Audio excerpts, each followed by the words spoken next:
Hello, ladies and gentlemen, and welcome to another Coleman Had a Dream podcast. I'm joined, as always, by Ruth. Hello, Ruth. How are you? All right. How are you doing? Yeah, I'm good, thanks. Good. I had a couple of bonus days off work and enjoyed the FA Cup final yesterday. Did you watch it? I did. I mean, it wasn't much of a final till about the last 10 minutes or so, but yeah, very glad for the outcome.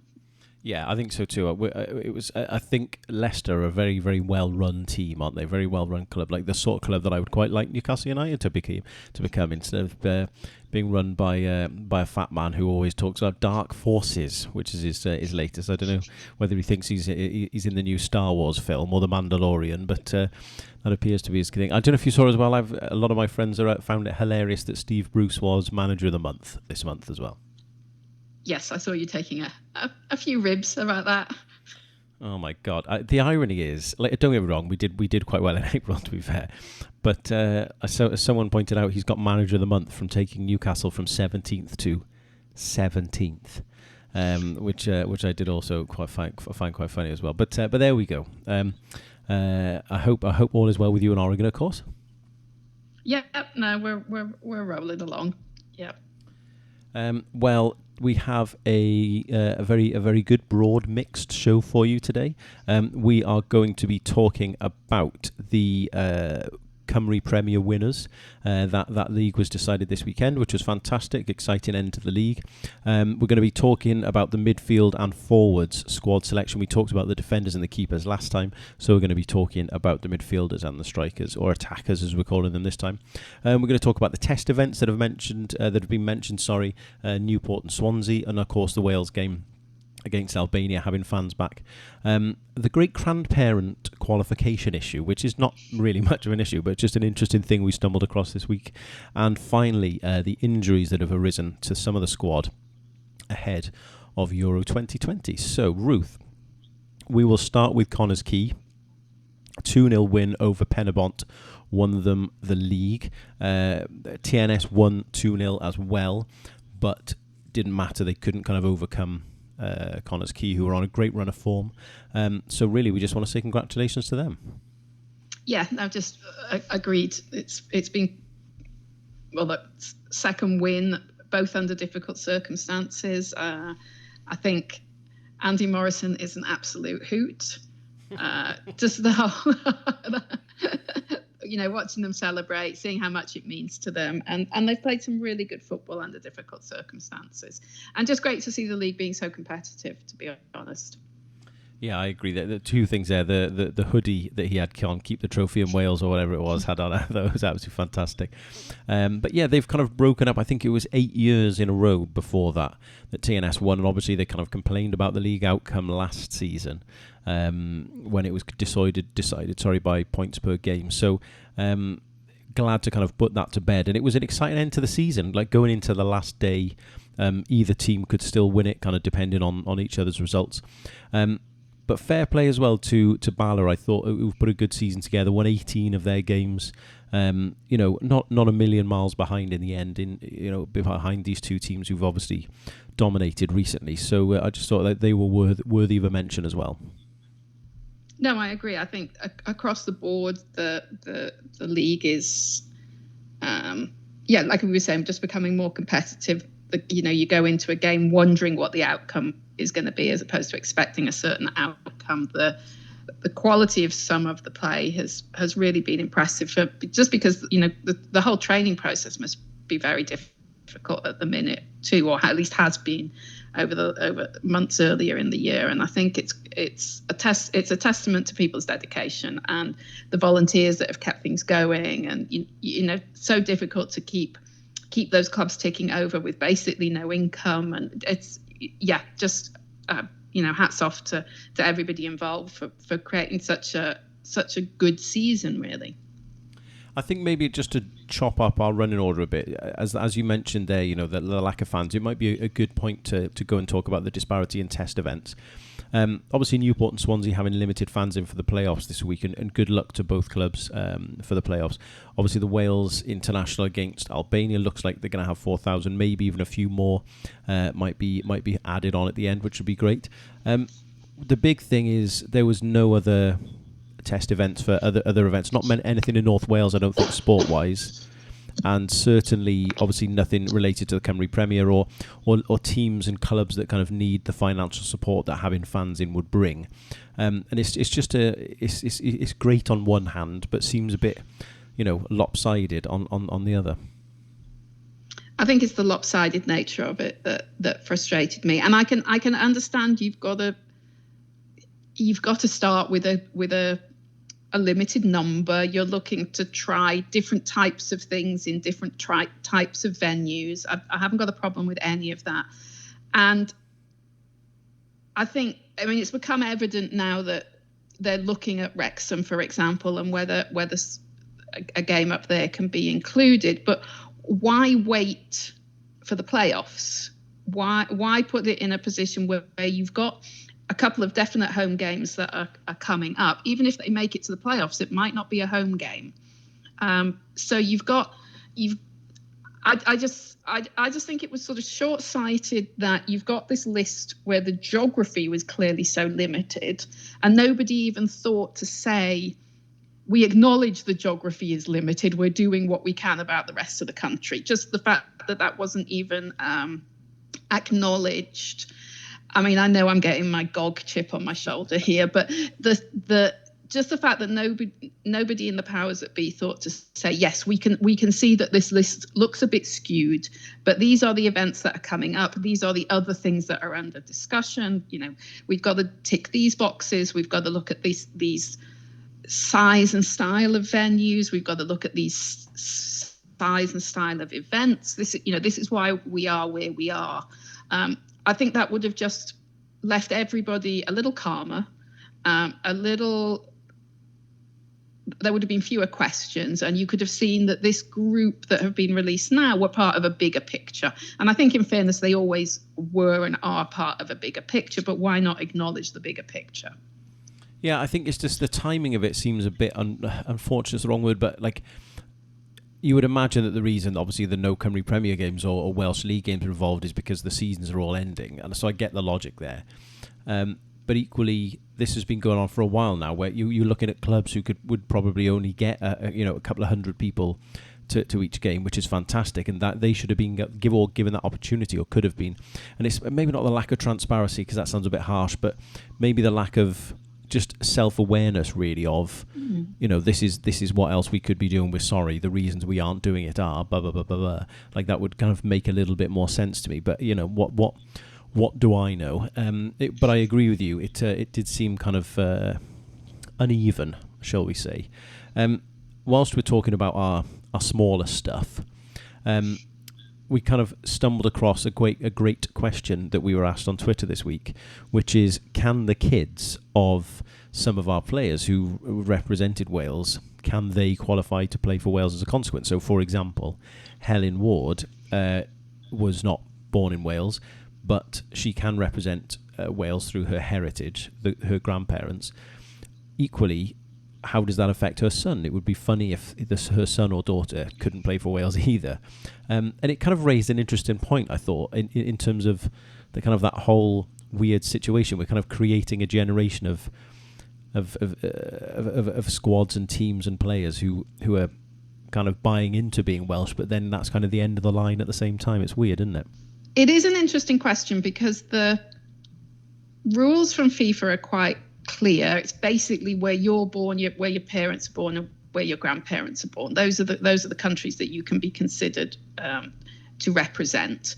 And then beyond that, there's some tweaks, which, interestingly, the home nations have chosen to kind of cross out as they apply to the British teams. So within the FIFA statute, there's a clause that says if you've lived continuously in the territory for 2 years, you can be considered to represent that country or that territory.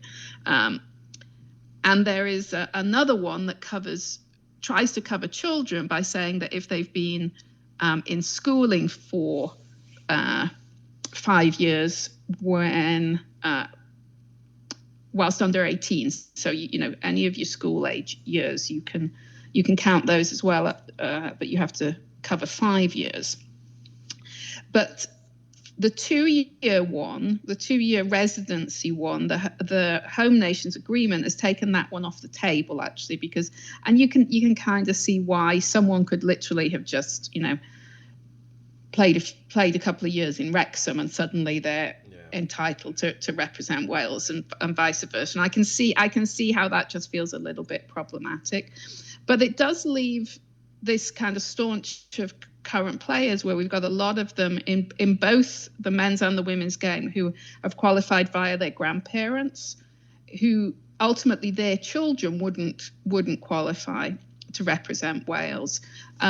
Someone like Ashley Williams, who lived for quite a while in Swansea, obviously, depending on, I don't know the age of his kids or when they were at school or not, but it's possible that his children, for example, hit the 5-year mark for education from the period he was in Swansea. But as you said, someone like Helen Ward, whose kids were born, I think, up in London and has obviously lived in that area, that her kids unfortunately wouldn't qualify currently.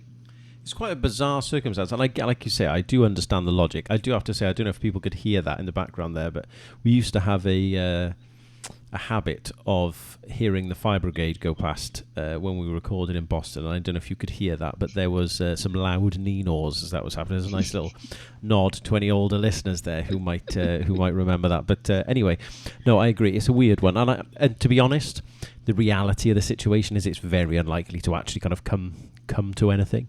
But it was an interesting little tidbit, shall we say? Nevertheless. We want to concentrate today on talking about the squad. Obviously, we talked last time about the goalkeepers and defenders. We're going to talk about midfielders and forwards today. In the interests of transparency, we have just spoken to Mark Evans, who is obviously a huge part of the FAW, and he has given us some positive information, and that will be going out in the future, in the near future, as a podcast and as a written article in the Game of Wallard magazine. Just whilst I'm on the topic, I may as well give it a quick plug. We're going to be doing another Game of Wallard. That'll be coming out very, very soon, hopefully. We've got an interview with Mark in there. We've got looking back at previous matches, we've got match previews, we've got some great articles as well by people like Fraser Watson, and some fantastic artwork to go along with it too. So please keep an eye out for that. That's coming out very, very soon. The reason I say about that is because all of my notes that I wrote in advance about whether people would be playing or not seems to have been exonerated. Is that the right word? Yeah. Well, it might. You're saying this now. You are throwing me under the bus here, Ruth. You saw my notes in advance. To be fair, I'm very rarely right about these things. So the fact that it is now being confused further is not helping anyone, I don't think. But I say this because we are going on the premise pretty much that everyone will be fit. That's pretty much our plan here. So Ruth, let's kind of go through the obvious ones just to kind of get them out the way. I think we're all in agreement that Joe Allen, Ethan Ampadu, Joe Morrell, Aaron Ramsey, Di Brooks, Daniel James, Harry Wilson are all going to be in the squad. I think that's a given, isn't it? I would have Joe Morrell in there, but I think there are some people who might not. But certainly in a 26, I would definitely be taking him.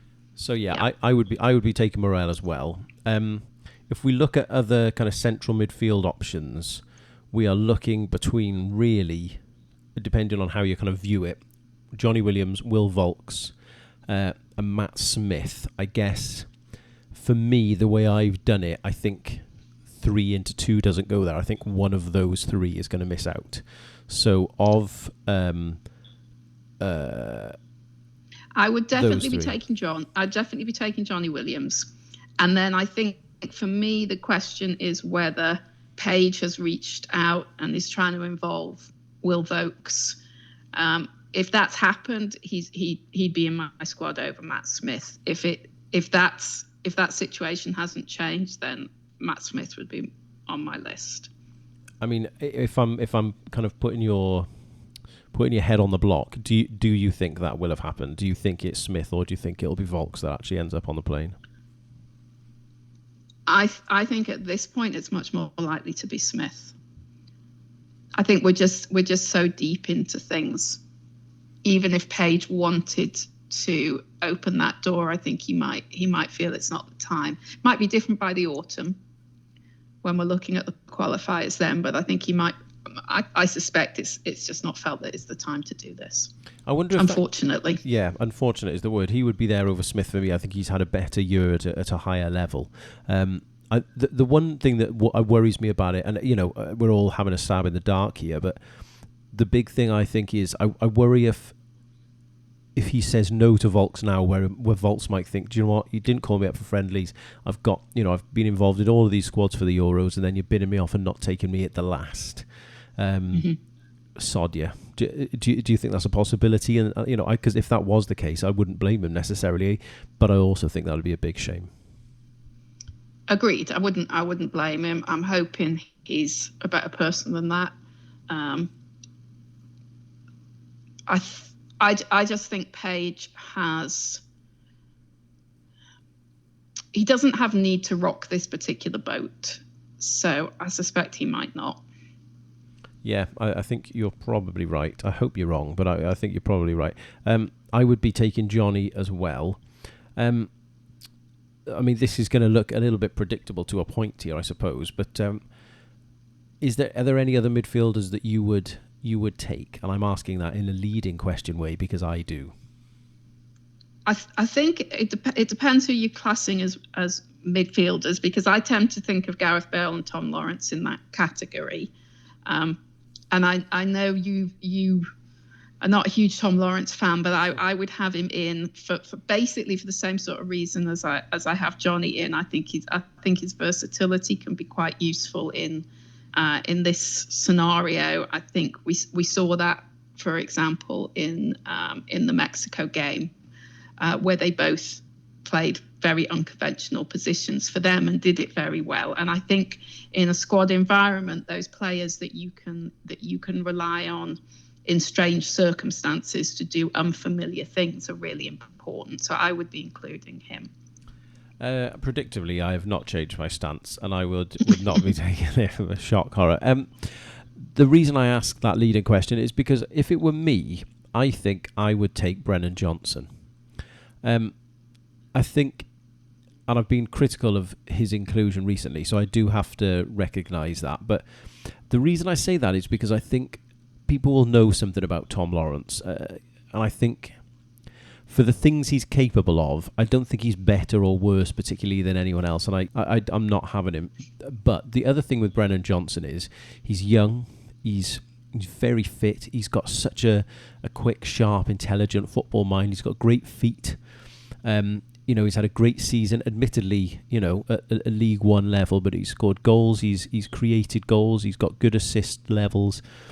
I think he just could be a bit of a wild card for us, because the reality of the fact is, I don't know how much game time he's going to have. We don't know how the situation's going to pan out. And I think, is Tom Lawrence someone you're going to bring off the bench and is going to change a game for you? Probably not. Could Brennan Johnson do that? I think he could offer you something different enough that none of the others has. So for that reason, I would take him.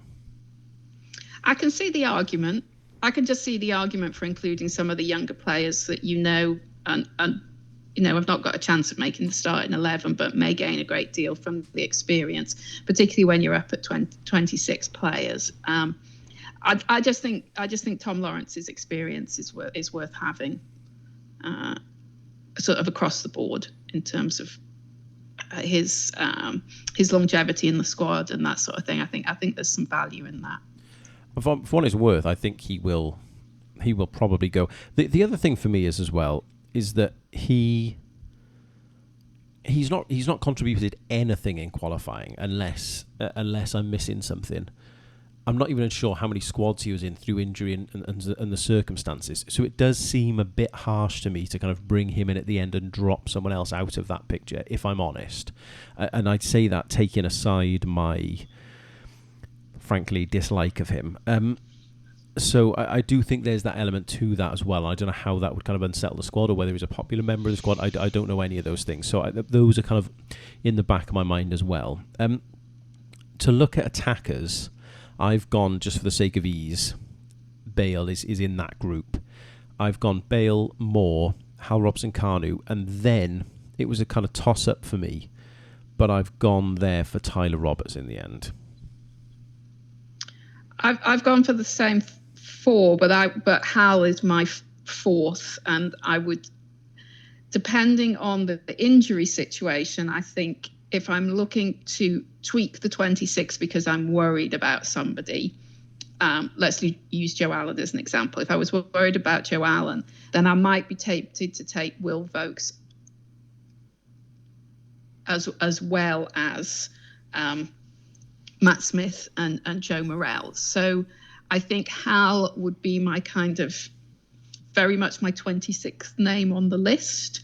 And it's not that I don't think he could add to the squad. It's not that I don't think he's got value. I'm just not sure we're going to use it. I think my concern has always been we haven't got an obvious substitute for Kiefer Moore, but we haven't tried to embed anybody. We haven't tried to find that second scenario. It's feeling very much like we're starting with a sort of floating pseudo number 9, with Kiefer Moore coming on late if that's what we need. And I just can't see us using Hal. So that's why I think he's ended up at sort of the last man on my list. I see, that's interesting, because I think if we were to play with the false 9 thing, as you're talking about there, if we were going to play with that way, and let's say Harry Wilson is our false 9 for the sake of argument, as he was against the Belgians, I think he gets injured after 10 minutes. Are you changing your whole style of play for Kiefer Moore to come on after you've obviously done all your prep and whatever else? Well, I don't think you are. I think you're more likely in that case to bring on Hal, who can kind of play that role a little bit, and I think you're probably more likely to use Tyler Roberts as well. But it kind of makes more sense to me for us to have a couple of that sort of player who can kind of drop a little bit deeper and link the play and go long and kind of run the channels as well, than having Kiefer Moore as a hold-up man. I think Kiefer Moore is very much plan B. And I think we're probably more likely to have variations of plan A, like Hal and Tyler Roberts, who will be the ones who kind of make the difference if needs be in that position. Because I think that one of the things you mentioned before was about versatility. I think a lot of that ties into. I think the reality of the situation is, if I'm honest, is that there's probably only really, I think, at 2 positions in the squad that's actually up for debate, if we're honest. You can argue the toss about, so let's say, Tom Lawrence or Brennan Johnson or whoever, but the reality is there's 1 or 2 just on the fringe, and I think a lot of it depends on other people because of the versatility. So, for example, Tom Lockyer, who we're told is back training in Cardiff and is working with the FAW and is looking in good shape. If they decide that he can't go, I think that position may open up in the midfield area rather than bring in another defender on the basis that Ampadu can play in that role, or Chris Gunter can play in that role, in the same way that, let's say, Joe Allen doesn't make it, God forbid, then I think Ampadu can replace him, or Volks can replace him. So when you actually look at it, I don't actually think they would do that many like-for-like switches if someone got injured. Do you see what I mean? So I think that kind of gives us 1 extra or 2 extra positions to play with, which is why I would gamble on Johnson. But I appreciate there's a kind of a lot of ifs, buts and maybes in there. I don't disagree, because I would want to take Hal because I think he can provide something a little bit different. What I wonder is if we would ever actually do that. And I don't think we've seen, and part of it is, he's been injured, then there was the COVID situation, then there was the problem with them being excluded from the squad. So perhaps we haven't had an opportunity recently to try him. Obviously, he had a bit of a role in the Mexico game. So he's on my list. He's in my 26. I just think he might be where I've got him penciled in relative to the others. Not because I don't think he can't add something, but I just think that the injury framework, the the situation with, let's say, Ampadu's situation is worse than we fear. I agree with you. I think there could be a whole lot of sort of shuffling then, and he might be the one that sort of falls out the pack.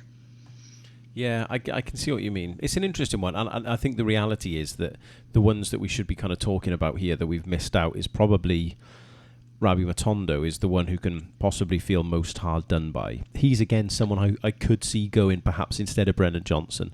That's probably my personal thing rather than what I think would happen, only because, again, Rabi's been in and out of a lot of the squads. They've given him starts in friendlies, and to be fair, again, you're talking about someone who can offer something different. He can offer something different. He is lightning quick, and if he can get his final ball sorted, I think he would be a real threat. So there is the flip side to that. He was the one who I've obviously not put in, and I think you've not either, who I would probably say is the most hard done by. He's the one I feel harsh by not having him on the list. Most of the others, it's kind of toss a coin in some respects. Dylan Levitt, for example, I don't think he's another one that's not training at the minute, but I don't think he's done enough yet to warrant a place. Rabi, I feel his day will come. I think there's such potential there, but I don't think he's ready yet.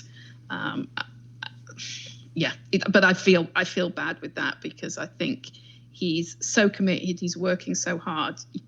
You can see the improvements, but I just don't think it's ready yet.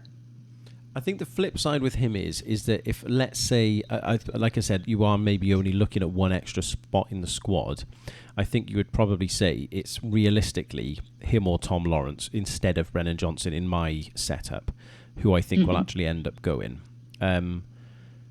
Equally, the other side of the coin is if Lockyer does get fit, and it is looking positive. Does he, do we take another defender, which takes away someone from midfield, let's say, and then none of them go, and then do you see what I mean? So it is for that one place, when I think there is only one place up for grabs. Really, is that it is very fine margins for a lot of them, isn't it? Yeah, and I think you can make a case that let's have one more at the back, let's have one more in the middle, let's have one more at the front. You can make a case for each sort of position on the field needing a bit more depth, because you'd always want more depth. You could make a case for everywhere. You can make a case for a fourth goalkeeper. I just don't think it has, I don't think it stands up to much examination, but you can make a case. So I think I do think we're sort of discussing very much the fringe players. I think that maybe the 23, 24 are pretty set, and then it's really how do you want to use those extra, what have become, as you've called them, your kind of free hit three places. And as we were saying last week, I think there's merit in taking some of the youngsters. I think there's merit in looking at it in terms of coverage for injuries. You might want to take someone because you fear Kiefer Moore is just going to ruck in the yellow cards, and you've got to cover that.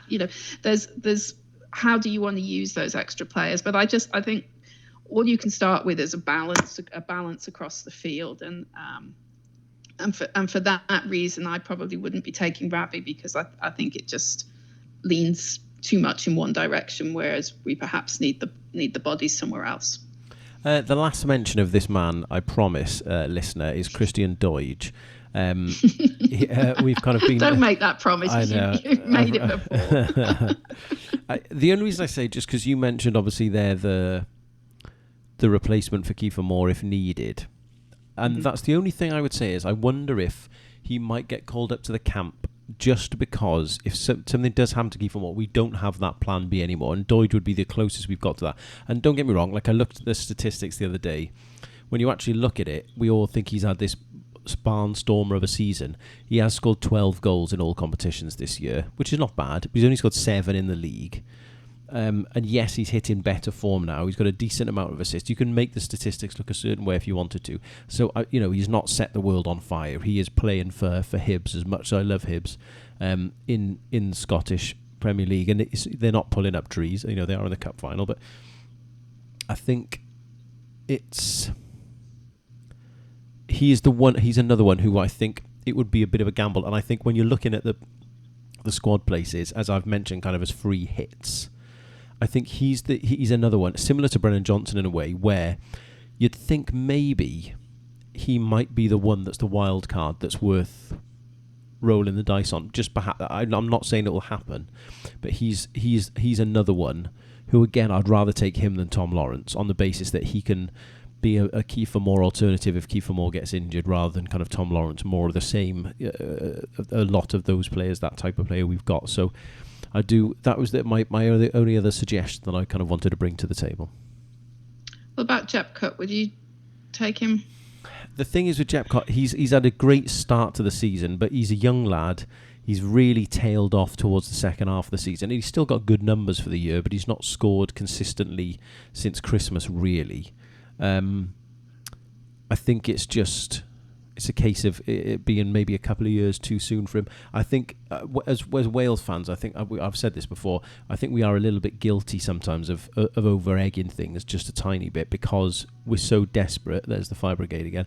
We're so desperate for the next thing to happen because we're so excited by everything, and that's brilliant.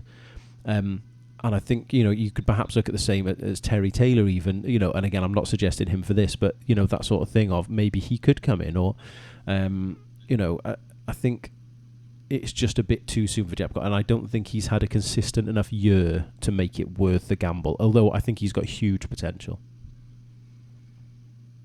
Yeah, I agree about both of them. I think it's a pity we haven't looked at Deutsch already. I don't see any harm previously in bringing both of those into the squad and seeing what they had to offer, and at least know what you're dealing with, so you could make an informed decision now. I think the fact that they weren't involved in March means we're not going to see them at all. I mean, I'm inclined to agree with you. I just think it would be interesting to maybe call one of them up to the camp to see how you are. But you're absolutely right. In reality, that ship sailed. If that was going to happen, that was going to happen for the games earlier in the campaign. When we had friendlies and stuff to play. So I think you're probably right. We have mentioned their injuries.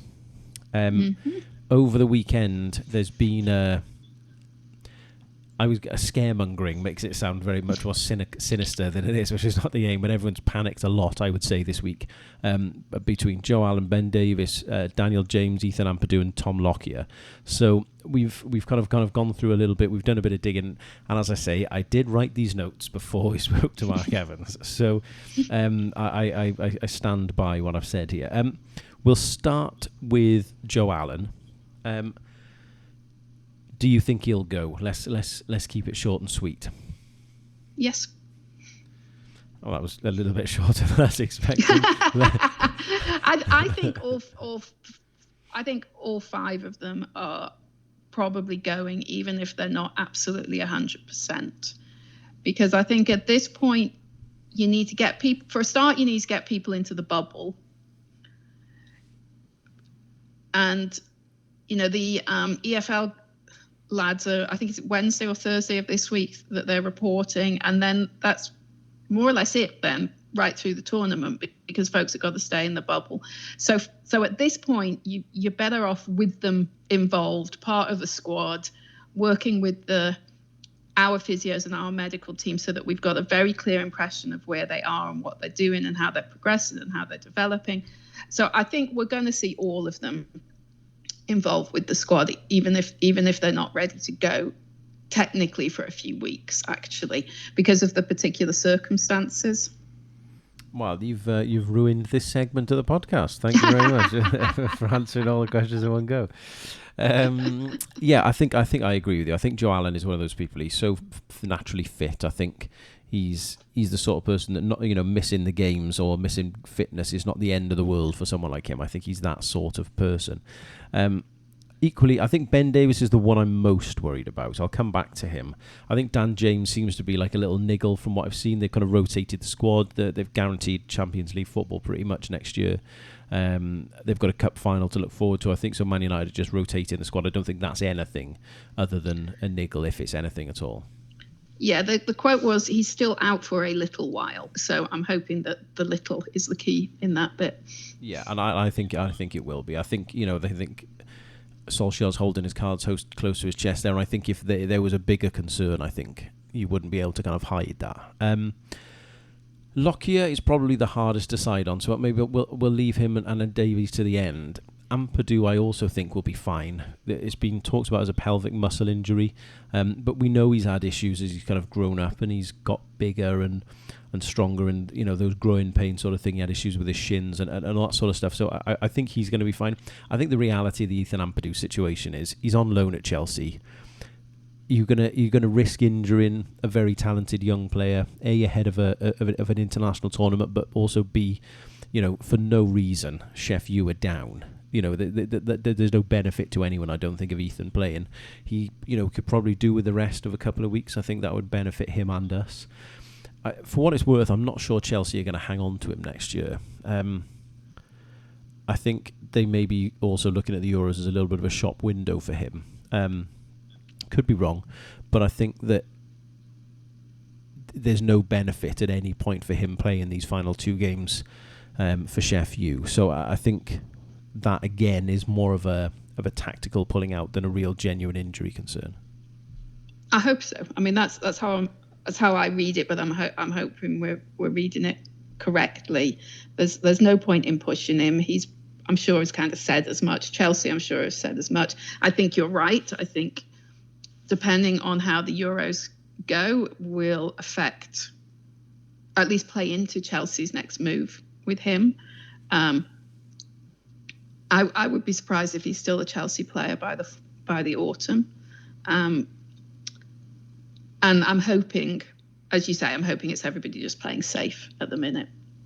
I noticed you caught yourself saying fall there instead of autumn and stopped yourself. I did have to. I had to think about it, which is a terrible sign. Exactly. Or you're going to start dropping T's soon, referring it to as water, and then we're in real trouble. The last two, Davis and Lockyer. Like you said, I think Davis will definitely be called up. The way my mind is thinking about this is he's probably just erring on the side of caution. There's a new manager coming in, in the summer, so he'll want to prove himself in the summer in the Euros, and then afterwards he doesn't need to prove himself to Ryan Mason right now. I don't think that matters.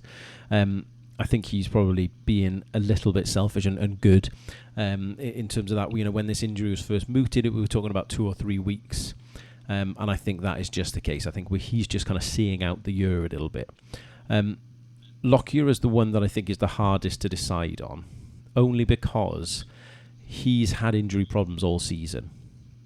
Are you going to take him, risk him getting injured, and then you've taken a hurt man to the tournament that you can't replace?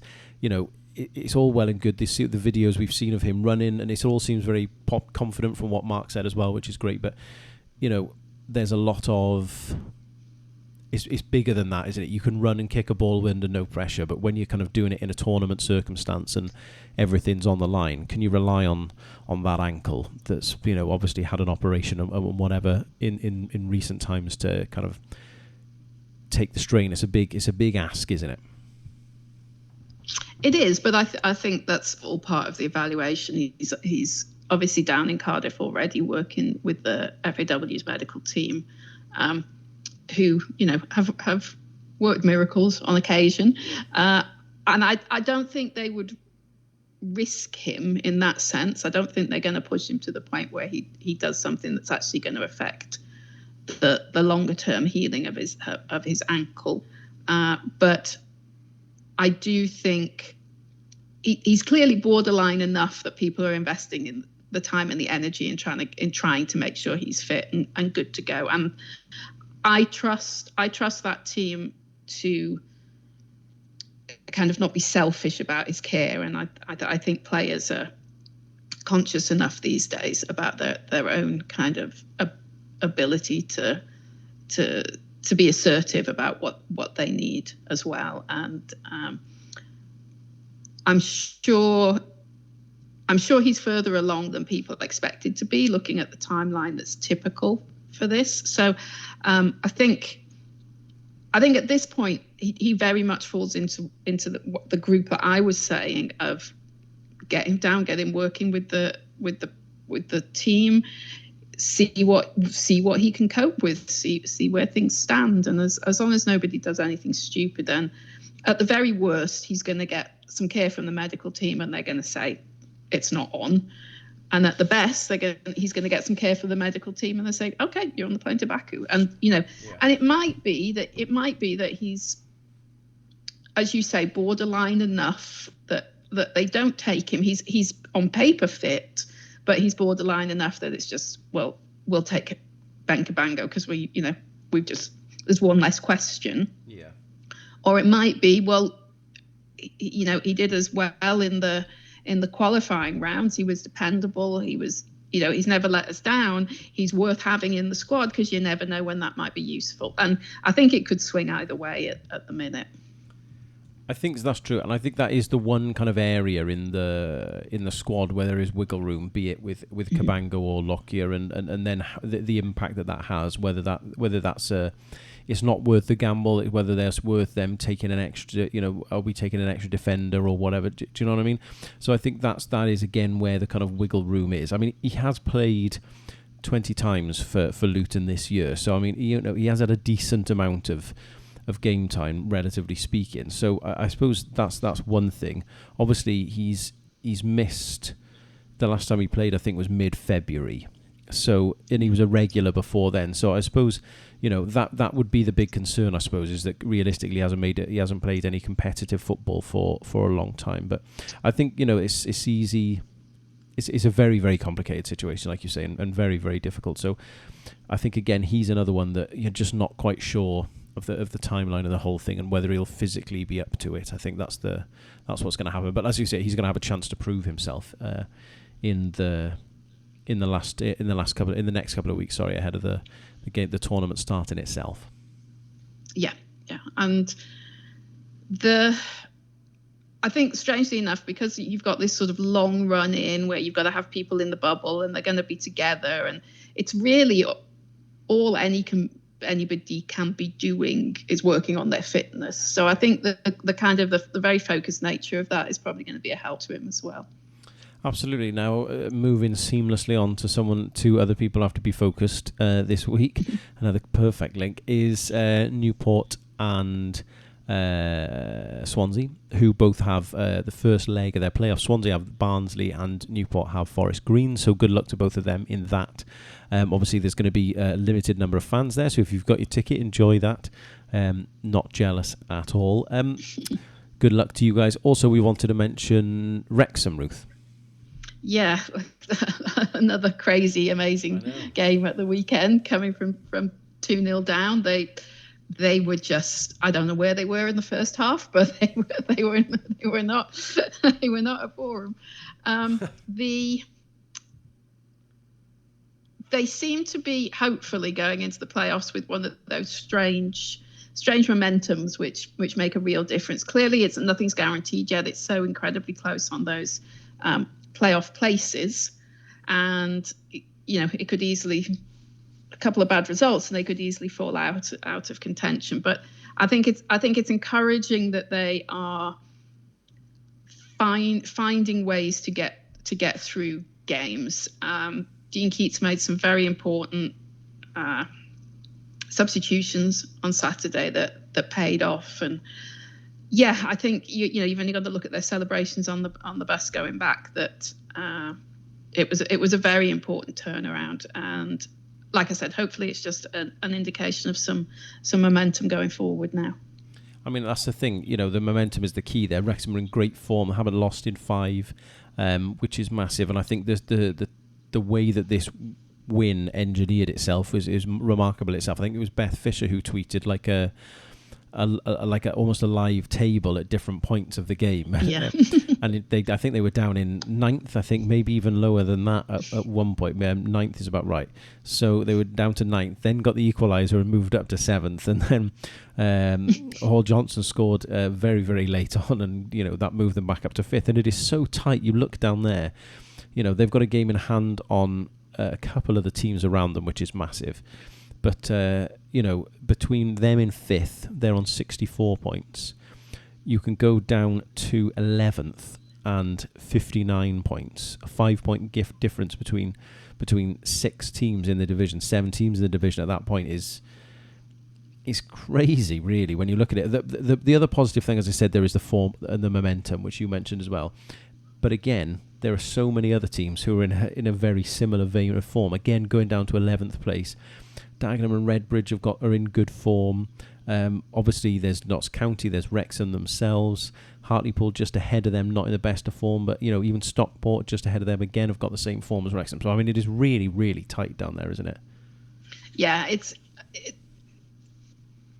it's becoming like really, really difficult to make any kind of sensible conclusions and predictions. Well, in fact, I say becoming. That's been the case all year, but actually, it's been a crazy league. But I think all you can be at the minute is pretty hopeful that the momentum at least is going in the right direction for them. And 3 games to go, and we'll see where we are. Well, yeah, absolutely. Good luck to Wrexham as well. It's just, as you say, just a crazy league at the moment, and there's so much going on there. Massive late turnaround. Obviously, the scenes on the pitch, like you said, were amazing. They've got a massive game on Tuesday against Notts County, who are just next to them in the league. So just a huge game. Same points. Wrexham are ahead on goal difference at the moment, but yeah, Notts County just below them in the league. So massive game for them on Tuesday as well. So good luck to Wrexham. Is there anything else you wanted to add, Ruth? I wanted to mention Sophie Ingle is playing as we speak. Yeah, I wasn't sure whether we should mention in the Champions League game. It's not going well, as everyone will be aware. So just hugs from us, I suppose. Yes, last check, I'm just furiously trying to Google. It's 4-0 at the minute. Yeah, well, last time I checked, it was 4-0. So yeah, and lucky to Sophia, looks like she's gonna fall out on the wrong side of that. But a great video, which was doing the rounds this week from all her friends and family and players as well. I thought that was a really lovely touch by the FAW, as always. Yeah, the media team, well, they know what they're doing. If they set out to make us all cry, they do it very successfully. Yeah, and pretty much once a week as well. Well, there you go. Commiserations to Sophie, but good luck to Wrexham, Newport and Swansea, as we've mentioned there. And obviously more information on the squad, I'm sure will be released to everyone soon enough. We have this podcast. We have Mark Evans from the FAW who's going to be going out to next week. If you haven't had a look at Cymru150.com, a range of A3 unique hand-drawn prints, then please do go and have a look at that and let us know what you think. Game of Willard is coming out soon. So again, please keep your eyes and ears open for that one. And finally, thank you to everyone who subscribed to the ColemanHadADream.com website. If you do that, you will get the Game of Willard magazine sent straight to your email, so you don't have to do anything. So if you are interested in getting that when it's finally out, hopefully in a couple of days, then please do sign up and subscribe and follow us on the website as well. I think I've done enough promotion there. Ruth, is there anything else you want me to say? No, that's fine. There you go. That's the marketing meeting concluded for today. Thank you very much for listening, ladies and gentlemen. Have a good week, and we will be in touch with you soon. Thank you and goodbye. Bye-bye.